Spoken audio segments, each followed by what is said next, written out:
Hey people, this is Sam. Welcome back to my teaching platform. And firstly, let me remind you, we have just started the series of B.Ed second year sessional file, and this video is gonna help you a lot because in this video we are going to study about our third sessional file, which is called as knowledge, language and curriculum, and which code number 303. And if you haven't watched the previous videos yet, you have to go through the description box. You will find the link. But before starting the video, let's take a look at the index. So this is my index. These are the 15 topics. If you want to prepare your sessional file exact the same I prepared, you can mention them as well.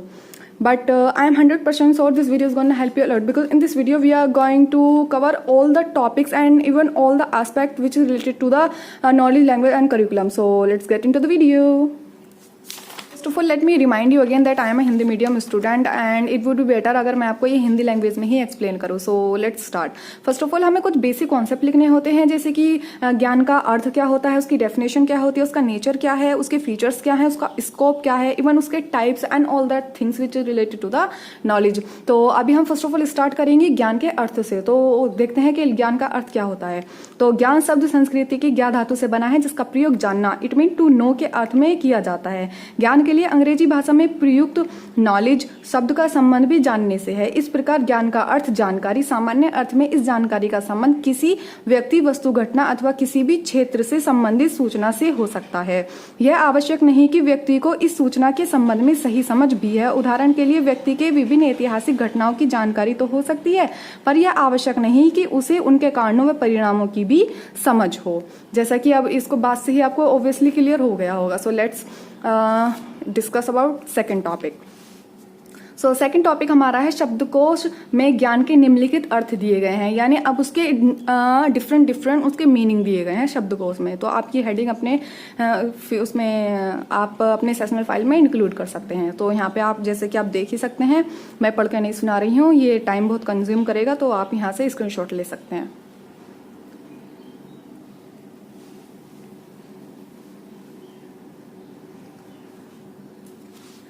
Then we have to write the nature of knowledge. उसके बाद हमें क्या करना होता है, nature of knowledge यानी ज्ञान की प्रकृति लिखनी होती है. ज्ञान की प्रकृति में आप कह सकते हैं ज्ञान बौद्धिक है, उसके बाद ज्ञान आध्यात्मिक है, आप यहाँ से देख सकते हैं, पढ़ सकते हैं. ओके. नेक्स्ट आता है ज्ञान अनुभवात्मक है, उसके बाद ज्ञान समन्वयात्मक है. After that we have to write some characteristic of knowledge, यानी ज्ञान की विशेषताएं हमें लिखनी होती हैं. जैसे कि शिक्षा का उद्देश्य व्यक्ति के ज्ञान का विकास करना होना चाहिए. इस ज्ञान का स्रोत इंद्रिय, अनुभव, तर्क, आत्म, वचन कुछ भी हो सकता है. दूसरे शब्दों में शिक्षा का उद्देश्य ज्ञान प्राप्त करना. ज्ञान की महत्वपूर्ण विशेषताएं अग्र प्रकार हैं. अब जैसे कि आप इसकी ज्ञान की विशेषताएं हैं देख सकते हैं कि फर्स्ट क्या होता है, जो भी सत्य है वही ज्ञान है. ज्ञान को अनुभव से प्राप्त किया जा सकता है. ज्ञान का कोई दायरा अथवा उसकी कोई सीमा नहीं होती. ऐसे ही करके आप बहुत सारे पॉइंट्स इसमें इंक्लूड कर सकते हैं. अगर आपके पास कोई अदर बुक्स है, आपके पास कोई नोट्स पड़े हुए हैं, उसमें से भी इवन आप उसमें से उसका यूज कर. वन मोर थिंग, ये आपको सिर्फ आपके 18 to 20 पेजेस की आपको ये फाइल बनानी होती है. तो लिमिट में ही लिखना, इतना ज्यादा भी नहीं कि आप 50 पेज कर दो. तो नेक्स्ट आता है source and validity of knowledge. As I told you before, हमें इसकी वैलिडिटी भी लिखनी होती है, यानी कि ज्ञान के स्रोत एवं वेदता. अब यहाँ पे आप पढ़ सकते हैं कि यह होता क्या है, ऐसे करके आप लिख सकते हैं. नेक्स्ट आता है, नेक्स्ट भी इसी पॉइंट से लिए गए हैं जो आपने यहाँ पे टॉपिक मेंशन किए हैं. सो हमने डीपली उसके बारे में यहाँ लिख दिया है. आप यहाँ से पूरा इसको देख सकते हैं.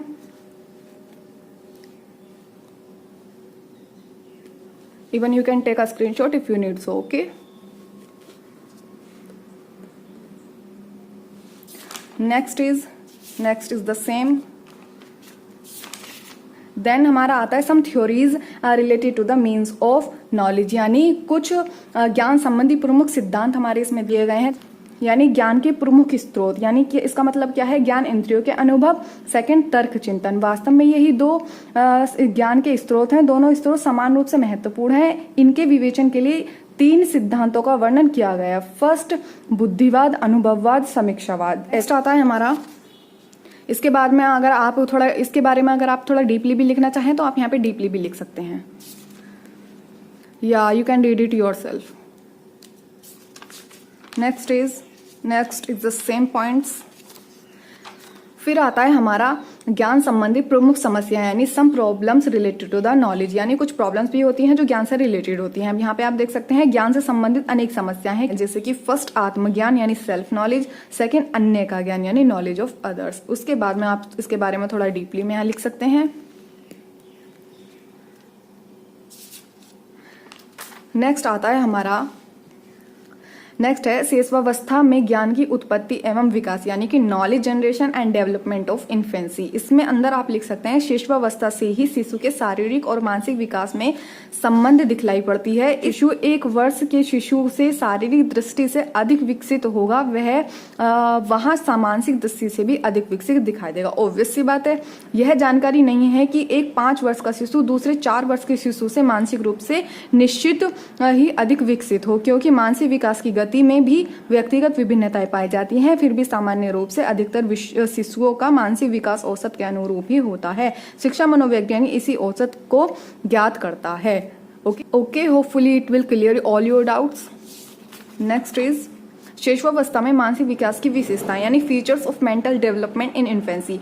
इसमें आप लिख सकते हैं दैट स्थूल रूप से पहले 6 वर्षों में शिशु के मानसिक विकास में निम्न लक्षण देखे जा सकते हैं। अब क्या लक्षण देखे जा सकते हैं आप यहाँ पे पढ़ सकते हैं, you can read it out yourself. Next is बालकों में ज्ञान का विकास, यानी development of knowledge in child. अब जैसे कि अब यहाँ पे पॉइंट्स देख सकते हैं, ज्ञान में वृद्धि, 2nd, 3rd, 4th, ऐसे ही आप यहाँ पे अपने लिख सकते हैं। नेक्स्ट इज ज्ञान के प्रकार, यानी काइंड्स ऑफ नॉलेज। ज्ञान को मुख्य रूप से 2 आधारों पर वर्गीकृत कर सकते हैं, जैसे कि फर्स्ट उपलब्धता के आधार पर, 2nd ज्ञान की प्रकृति के आधार पर, यानी availability of knowledge and nature of knowledge. उसके बाद में आता है उपलब्धता के आधार पर विभाजन। इसमें क्या है, 3 विभाजन किए गए हैं, व्यक्तिगत ज्ञान, सामाजिक ज्ञान, अर्ध सामाजिक ज्ञान। ओके, नेक्स्ट इज प्रकृति के आधार पर विभाजन, यानी division of according to nature. ज्ञान को प्रकृति के आधार पर 3 भागों में बांट सकते हैं, जैसे फर्स्ट बुद्धि संगत ज्ञान, 2nd अंतर्दर्शी ज्ञान, 3rd वैज्ञानिक ज्ञान। ऐसे ही आप इसको इंग्लिश में देख सकते हैं। अगर आपको हिंदी में याद करने में प्रॉब्लम आती है तो आप हिंदी में देख सकते हैं, याद कर सकते हैं। 2nd है ज्ञान का संप्रत, यानी कॉन्सेप्ट ऑफ नॉलेज। अब आती है हमारे ज्ञान के उसके नॉलेज के बारे में, यानी कॉन्सेप्ट ऑफ नॉलेज। ऐसे ही करके आप इसका थोड़ा सा परिचय यहाँ दे सकते हैं, आप देख सकते हैं, आप खुद लिख लेना इसको।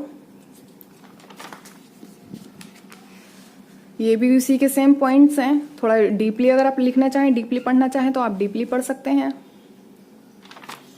अब आता है ज्ञान का रूप, यानी फॉर्म्स ऑफ नॉलेज, यानी ज्ञान कितने फॉर्म्स में होता है, जैसे कि सूचना यानी इंफॉर्मेशन, 2nd जानना टू नोइंग, 3rd इज बुद्धिमत्ता यानी विजडम। ऐसे करके आप लिख सकते हैं। उसके बाद में थोड़ा डीपली अगर आप इसके अंदर लिखना चाहें तो आप लिख सकते हैं। That's all. So it was our B.Ed second year 3rd sessional file which was knowledge, language and curriculum. And if you want any kind of file, I mean any kind of practical file, sessional file, even lesson plan, you can comment me below. I'll provide you as soon as possible. So thank you so much for watching. Goodbye.